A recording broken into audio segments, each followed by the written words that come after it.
The oncologist looked uncomfortable when my daughter-in-law said they couldn't afford my cancer treatment. I'm Eddie Davis, and for 18 months, my family believed I was dying broke. What they didn't know was that I'd sold my biotech company for $50 million just before my diagnosis. I'd been secretly paying their mortgage, their kids' college funds, even their grocery bills while they debated putting me in the cheapest nursing home they could find. When Donna told the doctor to stop my treatment because of money, she had no idea she was talking to one of the wealthiest men in Denver. And what I did next exposed exactly who she really was. I didn't say a word that day. I just smiled and scheduled my next appointment. If you're watching this, please subscribe and let me know where you are watching from. This is the story of how I used fake poverty to expose my family's true character and learned the difference between being loved and being tolerated. The plan started 18 months earlier, on March 15, 2022, when I signed the papers selling biomed solutions to Meridian Pharmaceuticals for exactly $50 million. 1 week later, the doctors found the tumor in my left lung. The timing was perfect for what I had in mind. You see, I'd watched my wife Shani die 3 years earlier, and I'd seen how my family reacted to medical expenses. Donna had complained constantly about the cost of Shani's experimental treatments. Throwing good money after bad, she'd called it. I wanted to know if she'd show the same callousness toward me.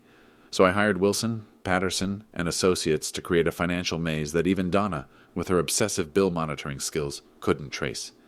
They set up 7 different LLCs, transferred my assets into anonymous trust funds, and created a paper trail showing that Biomed's sale had fallen through due to regulatory complications.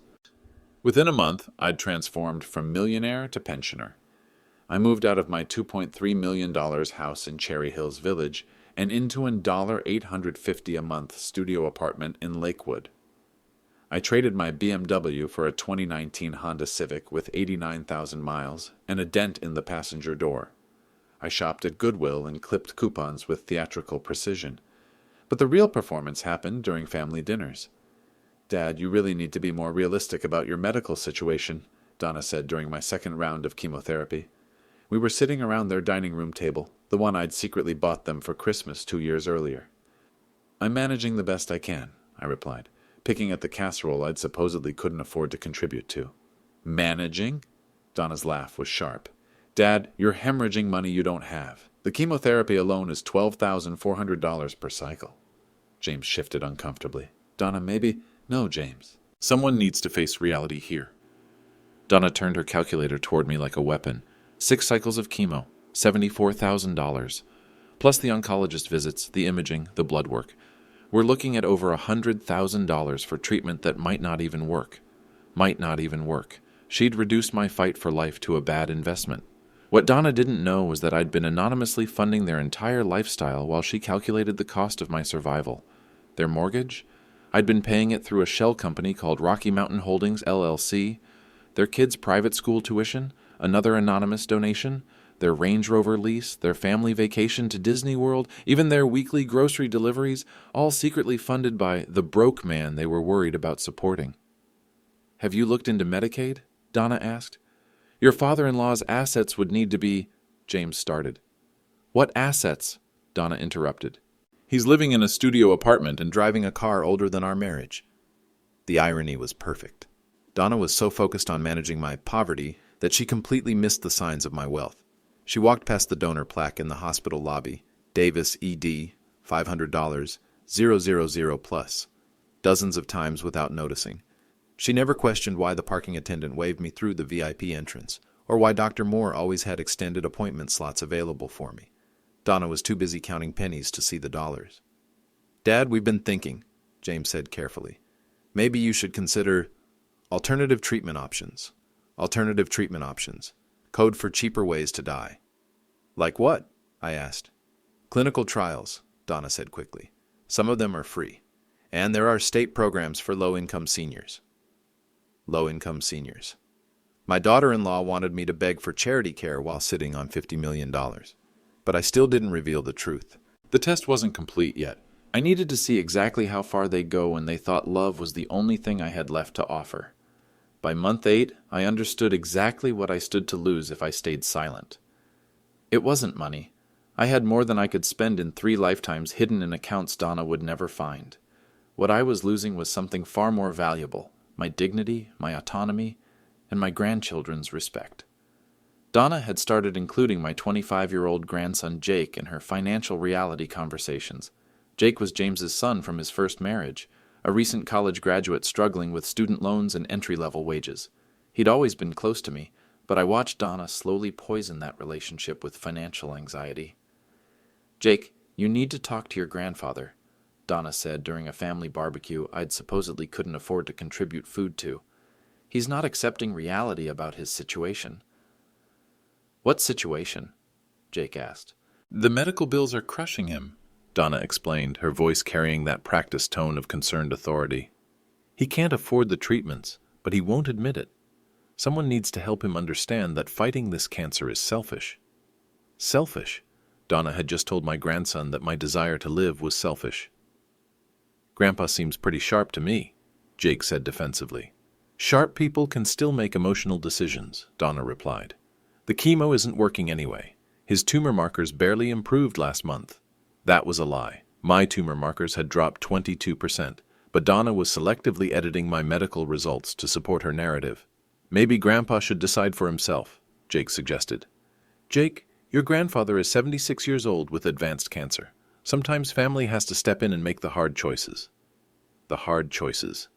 Donna was preparing Jake to support putting me in a nursing home against my will. What she didn't know was that I'd been secretly paying Jake's student loans for 6 months. Every month, an anonymous payment of $847 appeared in his loan account, reducing his debt without explanation. Jake had mentioned it to the family, wondering if there was some kind of clerical error. "Student loan companies don't just forgive debt," Donna had said. "Someone's paying it. Maybe a scholarship fund or something." Jake had tried to track down the payments, but the trail led to a dead end at a company called Alpine Education Services, another one of my carefully constructed shell companies. Meanwhile, the nursing home brochures multiplied. Donna had researched facilities across 3 counties, creating a spreadsheet comparing costs, Medicaid acceptance rates, and proximity to their house. She'd color-coded everything: green for affordable, yellow for manageable, red for too expensive. Sunrise Manor, 40 minutes outside Denver, was highlighted in bright green.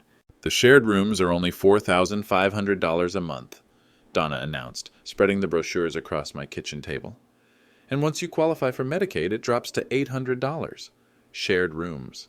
Donna wanted to stick me in a room with a stranger because it was cheaper than dying with dignity. "What about staying in my apartment?" I asked. "Dad, you can't afford your apartment and cancer treatment," Donna explained with exaggerated patience. "Something has to give." "Maybe the treatment should give," I said quietly. Donna's eyes lit up. "Exactly. That's what I've been trying to tell you. Palliative care focuses on comfort instead of futile, expensive treatments." Futile, expensive treatments. She'd just called my fight for life futile. But the real test came when Jake found out about the inheritance. "Grandpa," he said during one of our weekly coffee meetings at the diner near my apartment, Donna mentioned that you might not have anything to leave us when you know. "When I die?" Jake nodded, looking embarrassed. "She said the medical bills might eat up everything. Is that true?" I looked at my grandson, this young man I'd taught to fish, who I'd taken to Rocky's games, who I'd helped with homework every Sunday for 12 years, and realized Donna had turned even this relationship into a financial calculation. "Would it matter?" I asked. "What do you mean? If I had nothing to leave you, would you still want to spend time with me?" Jake looked genuinely confused. "Of course, you're my grandfather." "But Donna thinks the medical expenses are selfish, that I should choose dying over fighting. That's not what she meant." "That's exactly what she meant," I interrupted gently. "Jake, your step-grandmother sees me as a financial liability. The question is, do you—" Jake was quiet for a long moment. "Grandpa, I don't care if you're broke. I just want you to get better." That was the moment I realized the test had revealed everything I needed to know. Jake loved me unconditionally. James was conflicted, but ultimately weak, and Donna had reduced our entire family dynamic to a spreadsheet.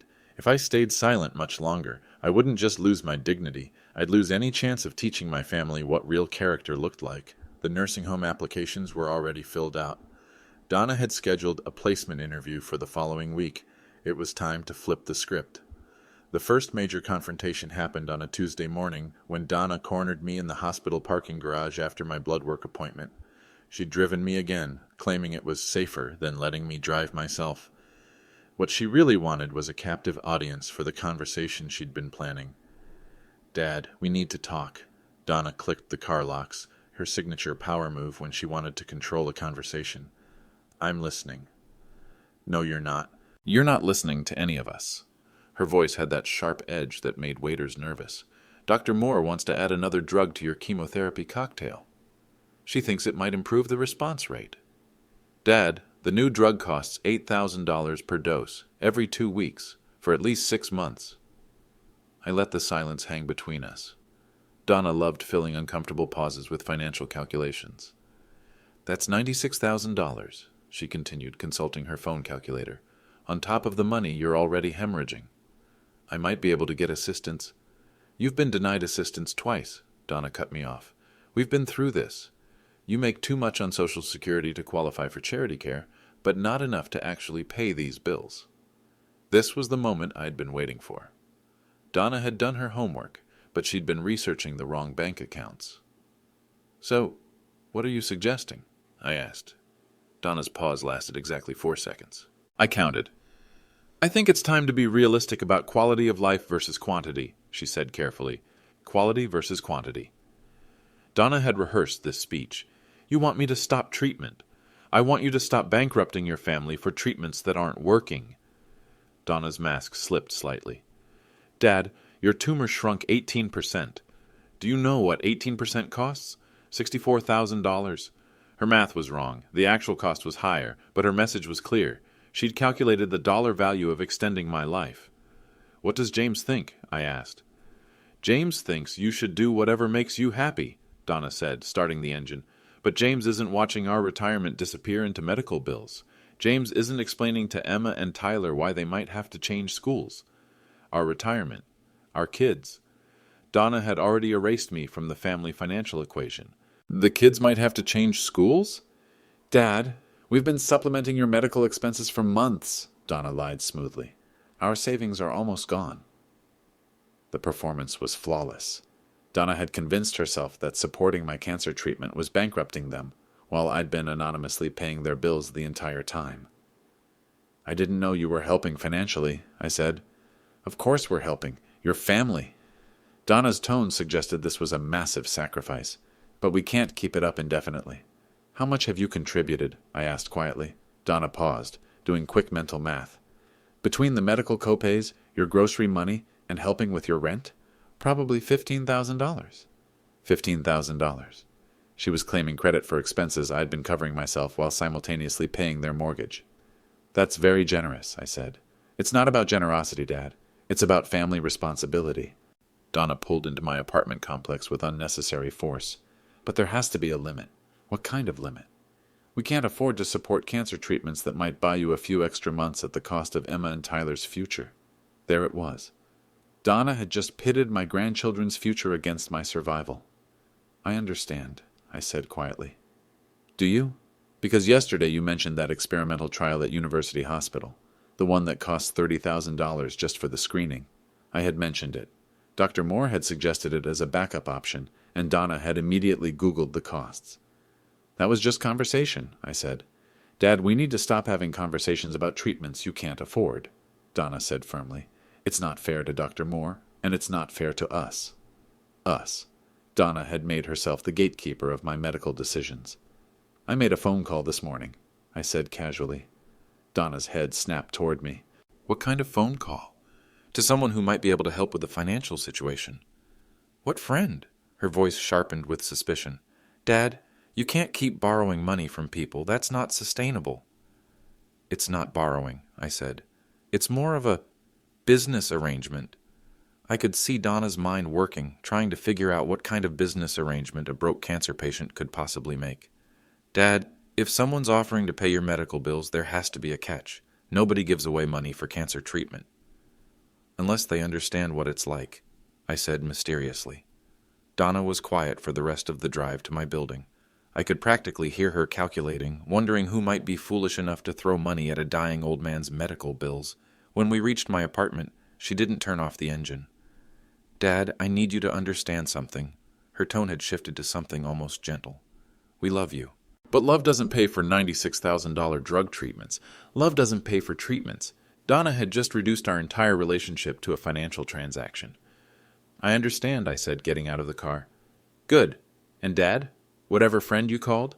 Unless they're planning to write a check for $200,000, they're not going to solve this problem. $200,000. Donna had calculated exactly how much my life was worth to her. I watched her drive away without waiting to see if I made it safely to my door. She had more important things to worry about, like protecting her children's inheritance from a selfish grandfather who refused to die quietly. But Donna had made one critical miscalculation. That friend I'd called wasn't going to write a check for $200,000. He was going to help me reveal where $50 million had been hiding all along. The signs were everywhere, but Donna was too obsessed with penny pinching to notice the dollars hiding in plain sight. It started with the hospital's VIP treatment that she dismissed as nice customer service. The parking attendant who waved me through the premium section without checking my ticket. The way Dr. Moore always had time for extended consultations, even when the waiting room was packed. The way nurses called me Mr. Davis with the same respect they reserved for the hospital board members.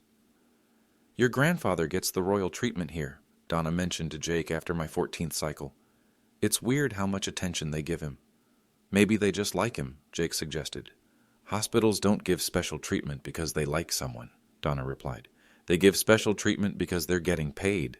She was half right. They were getting paid, just not the way she imagined. But Donna was too focused on the wrong financial details. She counted every copay, monitored every prescription cost, and tracked every appointment fee with spreadsheet precision. Meanwhile, she walked past the bronze donor plaque in the main lobby dozens of times without reading it. Major donors to the Presbyterian St. Joseph Cancer Center, Davis, Ed, $500, 000 plus. The plaque was mounted next to the elevators where thousands of people passed daily. Donna had stood next to it during countless visits, checking her phone, complaining about parking fees, calculating the cost of my latest blood work. She never looked up. Dad, your mail situation is getting ridiculous, Donna announced during my 15th month of treatment. She handed me 3 envelopes that had been delivered to James and Donna's house. You really need to update your address with everyone. I looked at the return addresses. Goldman Sachs, Private Wealth Management, Vanguard Investment Services, Wells Fargo Private Banking. Probably junk mail, I said, shoving the letters into my jacket pocket. That's some high-end junk mail, Jake observed. Goldman Sachs doesn't usually send flyers to random people. Identity theft targets seniors, Donna explained dismissively. They send official-looking mail to confuse elderly people into giving out personal information. Identity theft. If only Donna knew that the real theft was her systematic attempt to steal my autonomy. The closest she came to discovering the truth was during my 16th month, when a medical bill got cross-wired with my real financial information. Dad, something weird happened with your insurance, Donna said, waving a paper. Presbyterian St. Joseph sent a bill to some company called Alpine Holdings for your last chemotherapy session. My heart stopped. Alpine Holdings was one of my shell companies. Must be a billing error, I said carefully. A $47,000 billing error, Donna said. I called the hospital and they said Alpine Holdings has been paying all your bills for months. That's impossible.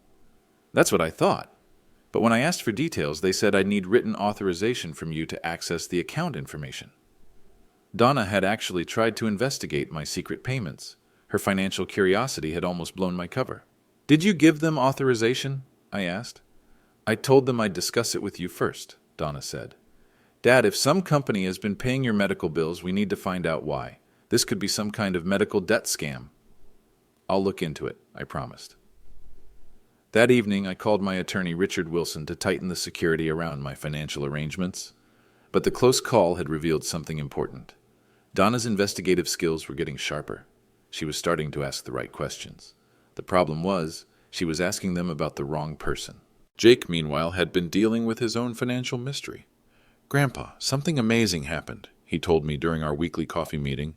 Someone's been paying my student loans, like all of them. Really? Every month for 8 months, $847 exactly. The loan company says it's coming from something called Alpine Education Services, but when I tried to contact them, the number was disconnected. $847. I'd chosen that amount deliberately. It was exactly what Jake needed to stay current on his payments without paying them off completely. Maybe it's some kind of scholarship program, I suggested. That's what I thought, but scholarships don't usually pay existing loans, they pay tuition. Jake looked genuinely puzzled. Grandpa, you don't know anything about this, do you? Why would I know anything about it? Because you always said education was the best investment, and because... Jake paused, looking embarrassed. Because Donna keeps saying you don't have any money, but weird financial stuff keeps happening around our family. Weird financial stuff. My grandson was starting to connect dots that Donna refused to see. What kind of weird stuff? I asked. Well, there's my loan payments, and Dad mentioned that their mortgage payment got mysteriously reduced 6 months ago, and Emma's piano teacher said someone anonymous prepaid her lessons for the whole year. Jake was accidentally mapping my entire support network. Have you mentioned this to Donna? I asked. I tried, but she said it was probably just clerical errors. She's been really stressed about money lately. Stressed about money while living in a house I was paying for, driving a car I was funding, and sending her kids to schools I was supporting. The test was working perfectly. Donna saw only the expenses while missing all the income. But Jake was getting curious, and curiosity was dangerous to my carefully constructed performance. It was time to accelerate the timeline. The humiliation happened in front of 17 people during what was supposed to be a routine care planning meeting. Dr. Moore had called it to discuss long-term treatment strategies, but Donna had turned it into something else entirely. She'd invited James's sister Rachel from Colorado Springs, her own sister Michelle, who understood healthcare finances, and had somehow convinced the hospital to combine our session with other families dealing with similar issues. The Presbyterian St. Joseph conference room was packed, 12 strangers dealing with their own cancer journeys, plus my family, plus hospital staff. Donna had created an audience for what she clearly planned as my surrender. Let's begin with the Davis family, announced Shani Torres, the financial counselor. She opened my thick file with practiced efficiency. Edward, your treatment costs over the past 16 months total $143,000. A collective intake of breath from the room. To strangers, it sounded impossible. To Donna, it sounded like vindication. Insurance covered $78,000, Shani continued.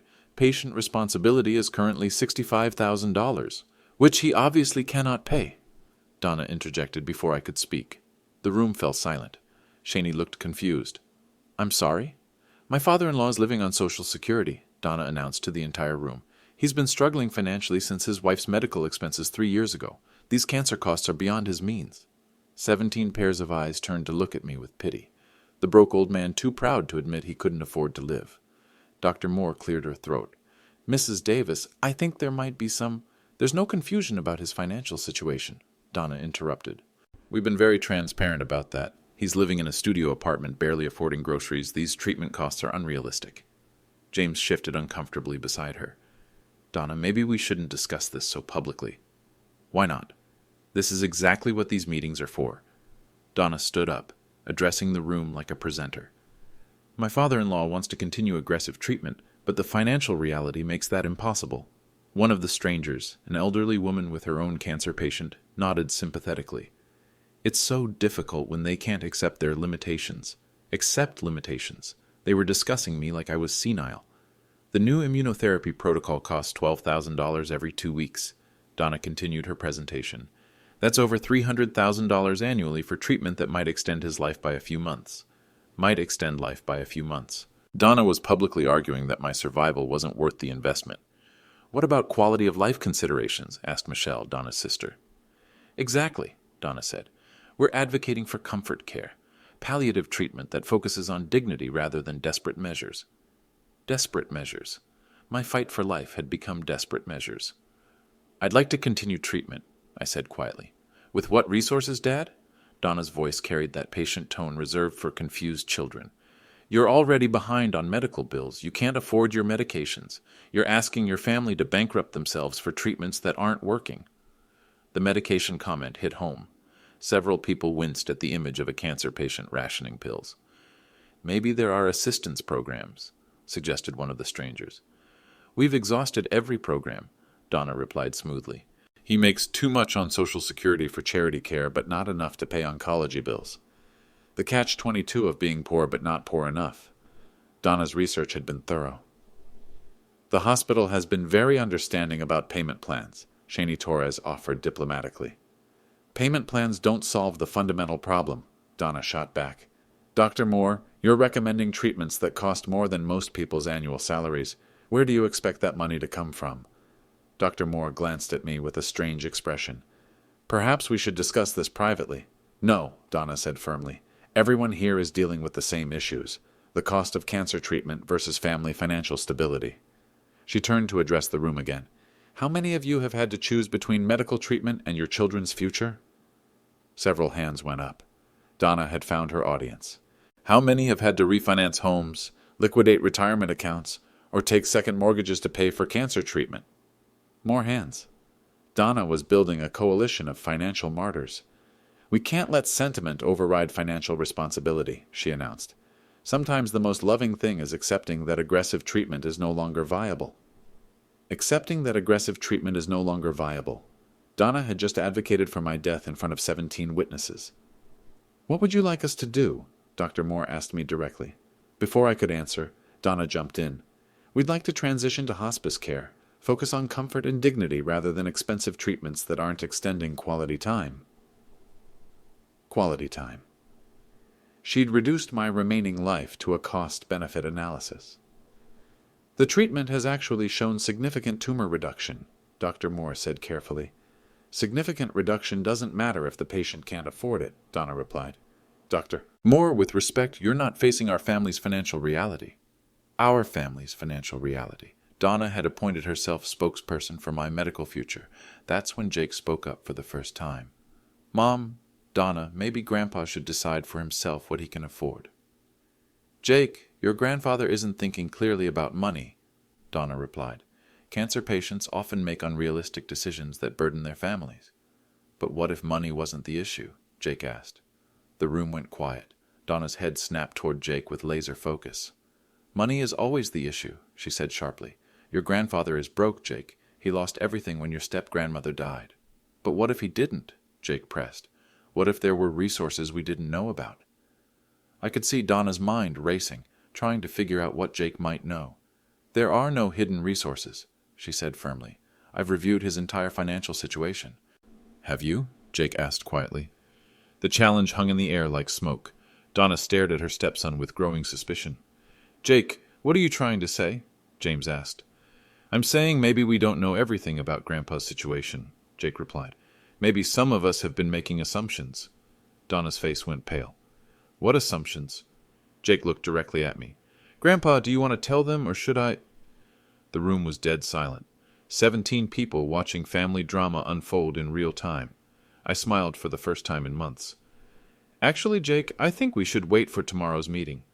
What meeting? Donna demanded. The one where my attorney explains exactly how wrong your assumptions have been. Donna's confident facade cracked like ice in spring. What attorney? Richard Wilson from Wilson Patterson and Associates, I said calmly. He's bringing some documents that I think you'll find illuminating. The power in the room shifted like a tectonic plate. Donna was no longer the financial authority.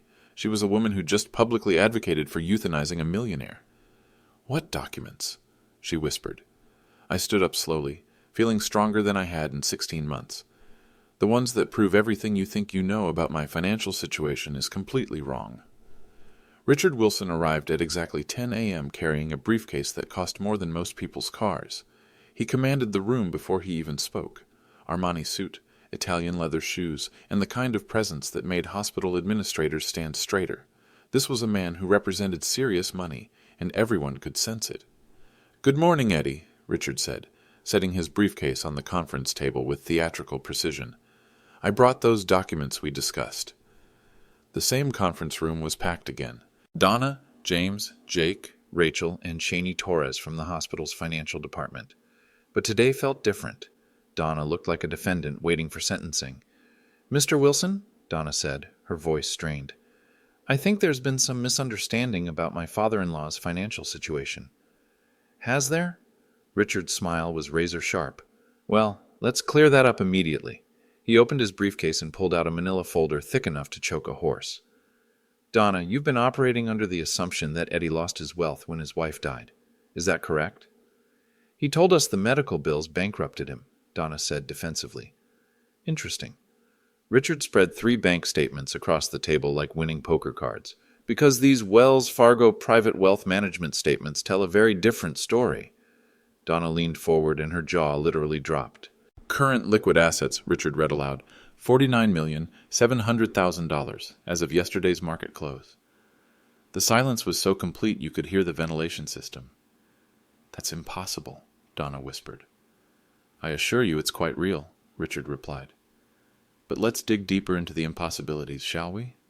He pulled out another document. Biomed Solutions Acquisition Agreement, signed March 15, 2022. Sale price, $50 million to Meridian Pharmaceuticals. James stared at the SEC filing like it was written in hieroglyphics. Dad, you sold the company? I did. But you said it failed. You said the medical bills destroyed your business. I said what I needed to say for the test to work, I replied calmly. Richard wasn't finished. Which brings us to the really interesting discoveries. He reached into his briefcase and pulled out a stack of financial records that made Donna's face go white. Eddie, would you like to explain these transactions, or shall I do the honors? I looked at my family, my son who'd been weak, my daughter-in-law who'd been cruel, and my grandson who'd been curious enough to see through the lies. Go ahead, Richard. Anonymous payments to First National Bank, Richard announced, reading from the top document. James and Donna Davis mortgage account, 18 monthly payments of $3,412. James looked like he'd been struck by lightning. Dad, you've been paying our mortgage? Anonymous payments to Colorado Academy, Richard continued. Emma and Tyler Davis tuition accounts. Total $31,000. The kids' school too? Donna's voice was barely audible. Anonymous payments to Toyota Financial Services. 2019 Range Rover lease registered to Donna Johnson Davis. Donna was staring at the documents like they were evidence of alien visitation. You paid for my car? Anonymous payments to King Soopers grocery delivery service. Weekly orders for the Davis family household. Total $4,800. Even our groceries, James whispered. Richard was enjoying himself now. Anonymous payments to Jake Davis student loan account through Alpine Education Services. Monthly payments of $847. Jake's head snapped up. That was you, Grandpa? You've been paying my loans? Anonymous payments to Emma's piano teacher, Tyler's baseball league, and... Richard paused for dramatic effect. A certain Disney World vacation last summer. The room was so quiet I could hear Donna's rapid breathing. You paid for everything, she said, her voice hollow. Not everything, I corrected. I also established college funds for Emma and Tyler. Current balances, $45,000 each. But I wasn't done yet. I reached into my jacket pocket and pulled out a folded piece of paper I'd been carrying for 2 weeks. Donna, I said, standing up slowly, you've spent 16 months calculating exactly how much my life costs. You've researched nursing homes, advocated for cheaper treatments, and publicly argued that my medical expenses were bankrupting the family. I unfolded the paper and placed it in front of her. This is a blank check, I said, from my personal account at Wells Fargo Private Banking, the account that currently contains $49,700,000. Donna stared at the check like it might bite her. I want you to fill in whatever amount you think would have made my cancer treatment acceptable to you, I continued. How much money would it have taken for you to treat me like a human being instead of a financial burden? The check lay on the table like an accusation. Fill it out, Donna. 1 million, 5 million, 10 million. What's the price of treating your dying father-in-law with dignity? Donna's hands were shaking. I don't... You don't what? You spent yesterday telling 17 strangers that my life wasn't worth the cost of treatment. Today you discover I could have bought the entire hospital. So what's your price? Dr. Moore cleared her throat. Eddie, perhaps we should discuss your treatment options now that the financial concerns have been clarified. Excellent idea, I said. Dr. Moore, I'd like to pursue every available treatment option. The immunotherapy, the clinical trial at MD Anderson, whatever experimental protocols you think might help. Money is no object. Money is no object. The phrase Donna thought she'd never hear from me. I'd also like to make a donation to the hospital, I continued, watching Donna's face. Let's say $2 million to expand the cancer center. In memory of my wife Shani, and in honor of all the families who actually can't afford treatment. Shani Torres nearly dropped her pen. Mr. Davis, that's incredibly generous. Unlike some people, I said, looking directly at Donna, I believe cancer treatment should be about saving lives, not counting costs. Richard closed his briefcase with a satisfied click. Eddie also asked me to prepare some additional documents. Donna, James, you have 30 days to assume full responsibility for your mortgage, car payments, and household expenses. What? Donna's head snapped up. You can't just cut us off. I'm not cutting you off, I replied. I'm treating you exactly the way you treated me. You wanted financial independence from a burden? Congratulations. You've got it. Dad, please, James pleaded. What about Emma and Tyler? Emma and Tyler will be fine. Their college funds are secure, and they'll continue receiving my support. But their parents? I shook my head. Their parents need to learn the difference between love and convenience. Jake spoke up. Grandpa, what about my student loans? Your loans will continue being paid, I said. You're the only one in this family who asked if I was okay instead of asking what I cost. Donna was crying now, but they weren't tears of sadness. They were tears of panic and humiliation. How long have you been recording this? Jake asked suddenly. Everyone turned to look at him. Recording what? Donna asked. Jake pointed to his phone, which had been sitting on the table the entire time. Grandpa, you asked me to make sure my phone was recording when the lawyer got here. This whole conversation is on video. Donna's face went completely white. You recorded this? Jake's been documenting our family meetings for weeks, I explained, including yesterday's performance where you advocated for my death in front of 17 witnesses. I never said you should die. You said aggressive treatment was no longer viable. You said comfort care was more appropriate than fighting. You calculated the cost of my survival and declared it too expensive. I paused. That's all on video, Donna, along with today's revelation that you were spending a millionaire's money while arguing that he was too poor to live. Richard smiled. As Eddie's attorney, I should mention that this recording will likely become evidence in the civil suit. What civil suit? James asked. Elder financial abuse, Richard explained. Attempting to gain control of an elderly person's medical decisions through financial manipulation. It's a felony in Colorado. Donna looked like she was going to be sick. I thought he was broke. I was trying to help. You were trying to control, I corrected. And now the entire world is going to see exactly what kind of help you provided. The entire world? Jake held up his phone. Grandpa, should I post this to TikTok now, or wait until after the lawyer finishes? Wait, I said.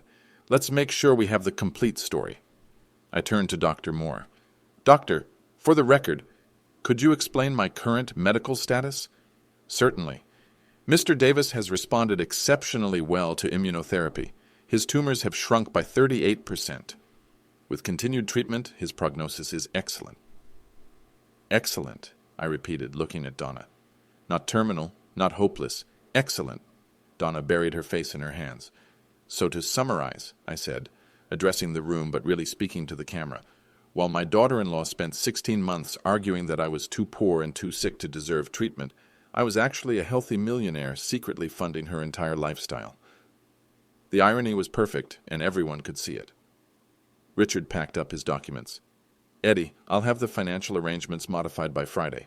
Donna, James, you'll receive formal notification when the automatic payments cease. One more thing, I said as Richard reached the door. Jake, when you post that video, make sure you include this part. Some people count money, others count what matters. My family failed at both. Jake grinned. Should I tag them in it? Tag everyone, I said. Let the world see what happens when greed masquerades as concern. As the room emptied, Donna sat alone at the table, staring at the blank check I'd left in front of her. She never did fill in an amount, because we both knew there wasn't enough money in the world to buy back what she'd lost. Her family's respect, her community's reputation, and any chance of claiming she'd acted out of love. The test was complete. The results were devastating. And thanks to Jake's recording, the whole world was about to see exactly who my family really was. The video went viral in 18 hours. Jake posted it to TikTok with the caption, POV, your step-grandmother tries to euthanize a millionaire to save money. Within 6 hours, it had 500,000 views. By morning, it was approaching 2 million. The comments were brutal. This woman really tried to kill off her rich father-in-law. The audacity of complaining about money while spending his money. Best plot twist of 2024, Grandpa is a legend. Someone needs to check on Donna because she just got exposed. But the real impact wasn't online. It was in my family's actual life.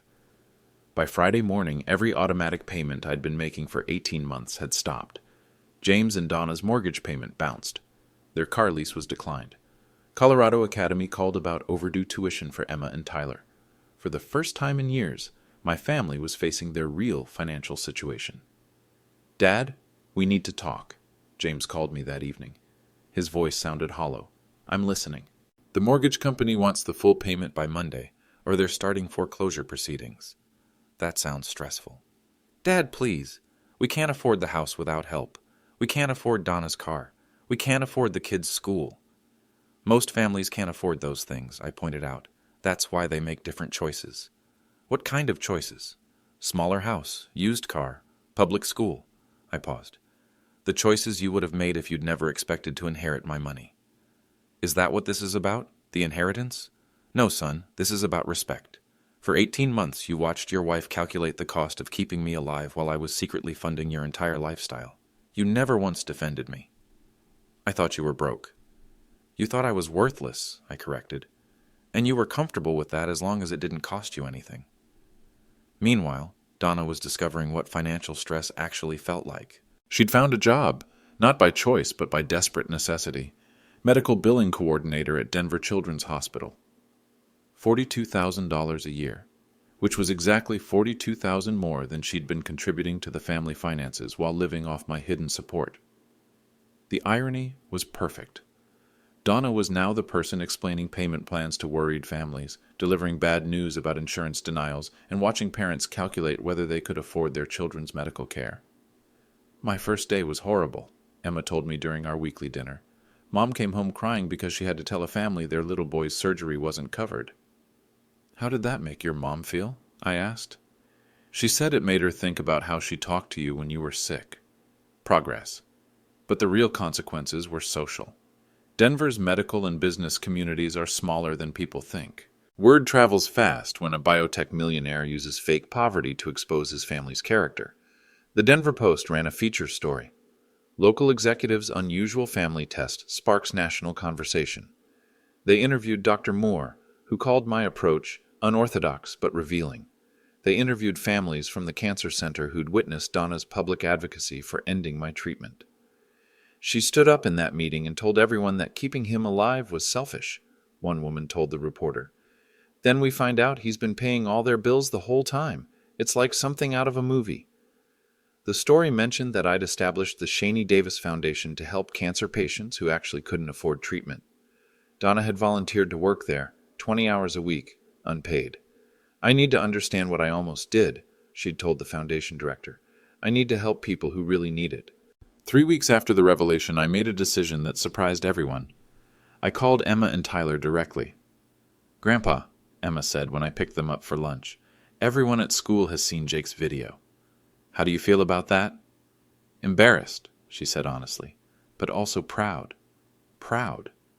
Proud that my grandpa is smart enough to test people, and proud that he's rich enough to help families who really need it." Tyler, who was 8, had a simpler perspective. "Grandpa, why did Mom want you to stop taking medicine?" "Because your mom got confused about what matters most." "What matters most?" "People, not money. We went to Chuck E. Cheese, where I let them play unlimited games and eat as much pizza as they wanted. It cost me $53, less than Donna used to spend calculating my daily medication costs." "Grandpa," Emma said while Tyler dominated the basketball game, "are you still going to love us when we move to the smaller house?" "Emma, I will love you if you live in a mansion or a tent. Love isn't about money." "Then why was Mom so worried about money when you were sick?" "Because your mom thought money was more important than people. She learned differently. Is she learning to be better?" "She's trying," I said, "and that's what matters."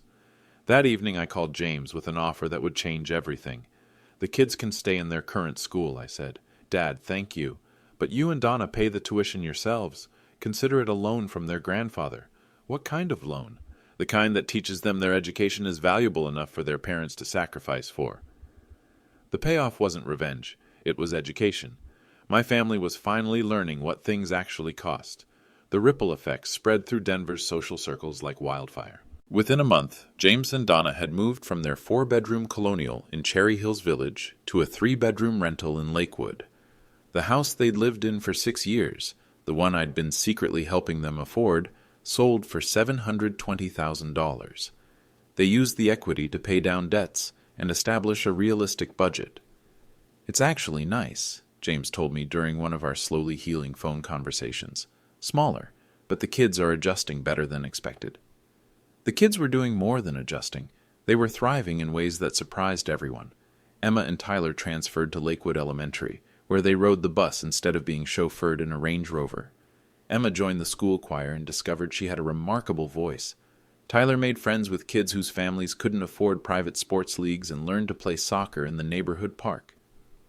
"I like my new school," Emma announced during our weekly dinner. "My teacher says I'm really good at helping other kids with math." "What did your teacher at Colorado Academy say about helping others?" Emma shrugged. She never really noticed. There were too many kids and everyone already knew everything. My granddaughter was getting more individual attention in public school than she'd received in the exclusive academy I'd been funding. Donna's transformation was more dramatic. Her job at Denver Children's Hospital had forced her to see healthcare from the other side. She was now the person explaining payment plans to desperate parents, the one delivering insurance denials, the one watching families choose between medical care and financial survival. "There's this family," she told me during one of our monthly coffee meetings, a ritual she'd requested as part of her making amends process. "The father needs a liver transplant, but they can't afford the anti-rejection medications. They have twin daughters Emma's age." "What are you going to do?" "I helped them apply to 6 different assistance programs, and She paused, looking embarrassed. "I used my employee discount to help them get the medications at cost. Donna had started taking personal responsibility for other people's medical crises. "How does that feel?" I asked. "Like I'm finally doing something useful instead of just counting other people's problems." But the most unexpected consequence was the viral fame. Jake's video had exploded across social media platforms. It currently had 12.3 million views on TikTok, 8.7 million on Instagram, and had been featured on 3 national news programs. The story had been picked up by major media outlets from CNN to Fox News, all fascinated by the millionaire's family test. "Eddie Davis becomes unlikely social media star," read the headline in USA Today. "Cancer patient's elaborate test exposes family's true character." The comment section was a battlefield. "This man is a genius. Families showed their true colors. Imagine trying to kill off your rich father-in-law to save money." "Donna is trending for all the wrong reasons. Best plot twist since The Sixth Sense." But the fame came with unexpected opportunities. I'd received calls from 3 different streaming services wanting to turn the story into a documentary. 2 publishers had offered book deals, and somehow I'd become an unofficial spokesperson for elder care advocacy. "Mr. Davis," the producer from Netflix had said, "your story resonates because it shows how families really behave when they think money is involved." I declined the entertainment offers, but accepted speaking engagements at medical conferences and elder care facilities. The message was always the same. Dignity isn't negotiable, regardless of bank balance. The Shaney Davis Foundation had received over $800,000 in donations from people who'd seen the story. We were now helping 37 families with legitimate medical financial crises, families facing the real poverty Donna had pretended I was experiencing. "Your story made me realize how many people actually can't afford treatment," one donor wrote. "I wanted to help the families who really need it." The irony wasn't lost on me. Donna's fake concern about my medical costs had generated real help for people who actually couldn't afford cancer treatment. But the most significant change was personal. My relationship with James was slowly rebuilding. He'd started therapy to work through his guilt and learned to set boundaries with Donna. He'd also started visiting me twice a week, not out of obligation, but because he wanted to understand the father he'd almost lost. "Dad," he said during one visit, "I keep thinking about what would have happened if you'd actually been broke." "What do you think would have happened?" "I think Donna would have convinced me to put you in that nursing home," he admitted. "And I think I would have let her. Probably. How do I live with that?" "By making sure it never happens again," I said. "To me or to anyone else." Jake had become something of a celebrity in his own right. His follow-up videos explaining the story had millions of views, and he'd been invited to speak at conferences about family financial dynamics and elder abuse. "Grandpa," he told me, "I've gotten messages from thousands of people who say our story made them reevaluate how they treat their elderly relatives." "Good," I said. "That makes it worthwhile." The most touching consequence came from an unexpected source. Mrs. Peterson from my old apartment building had tracked down my new address and sent a card. Eddie, I always knew you were special. Not because you're rich, but because you never forgot to say thank you for my casseroles. That's the mark of a good person. She was right. Character isn't about money. It's about how you treat people when you think they have nothing to offer except love. 6 months later, I moved into a house 3 blocks from James and Donna's rental. Not back to Cherry Hills Village. I donated that house to the Shaney Davis Foundation and turned it into a family support center. Instead, I bought a modest ranch in Lakewood, where my real family was learning to live. "Why here?" James asked when I showed him the $385,000 house. "Because this is where people who love me actually live," I said. The house was nothing special. Built in 1983, updated kitchen, small backyard perfect for Tyler's soccer practice, but it had something my mansion never had: authentic relationships. Emma and Tyler could walk over after school.